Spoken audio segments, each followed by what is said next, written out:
वो शक्ल से शरीफ कार की बेटी लग रही थी। मैं पास किया, मेरे करीब होकर बोली, चलेंगे साहब। मैंने पूछा, कितने पैसे लोगे? कहने लगी, आप कितने देंगे? मैंने इसकी नीली सी आंखों में झांक कर देखा, वो बेबसी सी थी। मैंने बोला, आओ कार में बैठो। वो डर रही थी। कहने लगी, कितने आदमी हो? मैंने कहा, डरो नहीं, मैं अकेला ही हूँ। वो खामोश बैठी रही। फिर कहने लगी, आप मुझे सिगरेट से अजियत तो नहीं दोगे ना? मैं मुस्कुराया, बिल्कुल भी नहीं। फिर उसने एक लंबी सांस भरी, आप मेरे साथ कोई जुल्म तो नहीं करेंगे ना? आप चाहें मुझे 500 रुपये कम दे देना, लेकिन प्लीज़ मेरे साथ बुरा ना करना। वो बहुत खूबसूरत थी, मासूमियत इसकी बातों से टपक रही थी। फिर भी खुदा जाने वो क्यों जिस्म बेचने पर मजबूर थी। वो नहीं जानती थी मैं कौन हूँ। मैंने पूछा, खाना खाया है? कहने लगी, नहीं। मैं होटल के सामने कार को रोका। होटल वाला मुझे जानता था। इसने जल्दी से खाना पैक किया और मुझे दे दिया। कार में बैठ गया और अपने ऑफिस की तरफ चल पड़ा। चौकीदार ने दरवाज़ा खोला। मैंने कार पार्क की। रात के 11 बज रहे थे। सब अपने अपने काम में मसरूफ़ थे। वो मुसलसल मेरी तरफ देखे जा रही थी।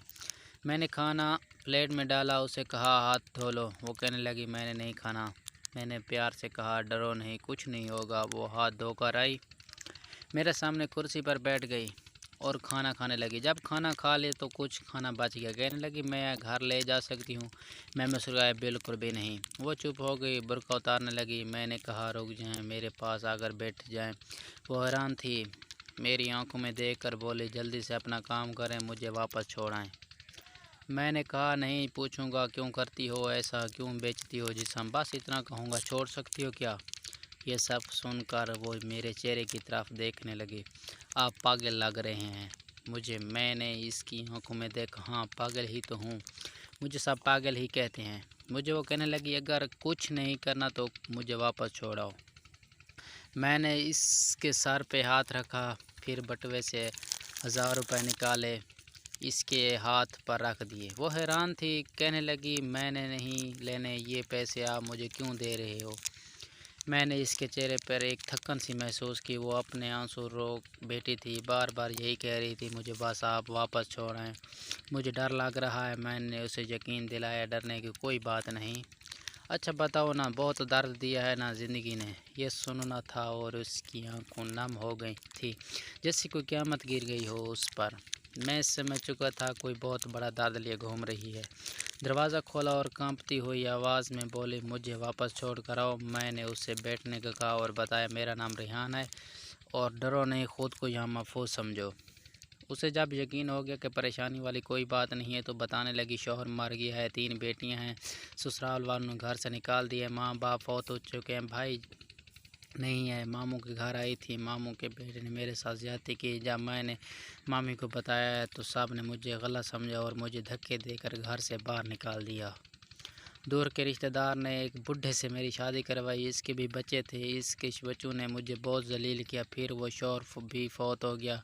बेटियों के लिए दर बदर भटकने लगी, ना छत थी ना रोटी थी। वो गफलास थी, सड़क पर खड़ी थी कि एक साहब आए, कहने लगे, 1 घंटे के 5000 दूंगा। न चाहते हुए भी माँ की ममता हालात की सताई हुई न करती, आखिर चल पड़ी। अब हर रोज़ अपना जिस्म बेचती हूँ, किराए का घर लिया है, बेटों को अकेला छोड़ कर आती हूँ। क्या करूँ? बहुत बार सोचा खुदकशी करूँ, लेकिन बेटियों को देखकर हिम्मत नहीं होती। वो रो रही थी और मैं ज़माने की बेहसी महसूस कर रहा था। इसके सर पे हाथ रखा और कहा, रियान, आज से तुम्हारा भाई है, आज से तुम अपनी बेटियों को लेकर मेरे ऑफिस के ऊपर वाले रूम में रहोगे। वो यकीन नहीं कर पा रही थी। कार में बिठाया, इसके घर पहुंचा। बेटियां सोई हुई थी, बहुत प्यारी थी। गोद में उठा लिया, दिल को सुकून मिला। मुझे कहने लगी, आप फरिश्ते हैं, आप कौन हैं? मैंने उससे अपने ऑफिस ले आया और दुआएं देने लगी। झोली उठाकर न जाने वो कितनी दुआएं देती रही। मैंने इससे कहा, जाकर सो जाएं। मैं भी अपने रूम में आ गया। मेरे सामने वो चेहरा गुजरा जो एक लड़की अपने शौहर से झगड़ कर रही थी। उससे कह रही थी, मुझे तलाक दो, तुमको मेरी कदर ही नहीं। वो अपना घर जला रही थी अपनी बेवकूफ़ी की वजह से। वो बेचारी क्या जाने ज़माने की तलखियाँ क्या होती हैं, ज़माने के डसना क्या होता है। मैं आज बताना चाहता था, अपना घर जानबूझकर उजाड़ने वाली लड़कों को तलाक ले लेना आसान है, इसके बाद जीना मौत है। कभी सास का रोना, कभी नन का सियापा, कभी जिठाई से लड़ाई, ये हर घर की मामूली सी बात है। इसका हरगिज़ मतलब ये नहीं कि घर उजाड़ कर तलाक ले जाइए।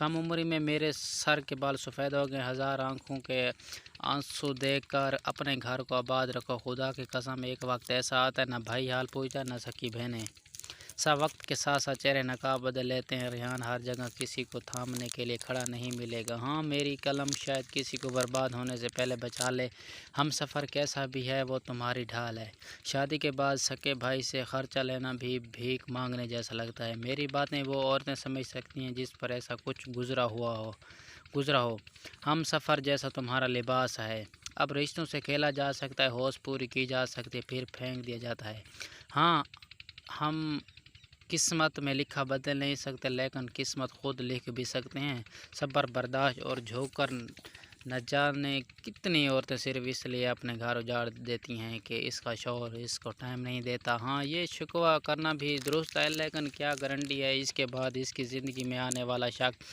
اس سے زیادہ برا نہیں ہوگا، صرف ایک زندگی اس کو محبت پیار اور سمجھداری سے گزار لو، کبھی باپ کی پگڑی پہ لٹ گئی، کبھی تو ساس کی زہر آلودہ لہجے پہ، کبھی شوہر کی اناپ پہ خاک ہو گئی تو کبھی اولاد کی وجہ سے، مرد اگر سمجھ جائیں میری اس تحریر کو تو شاید میرا معاشرہ بدل جائے، ہاں کچھ عورتیں بازاریں ہوتی ہیں جن کو جتنی بھی عزت دے دو وہ عزت کی چادر سے زیادہ بازار کی رونق بننا پسند کرتی ہیں، پھر ایسی بدبخت عورتیں ایک بدبودار معاشرے کو جنم دیتی ہیں، اس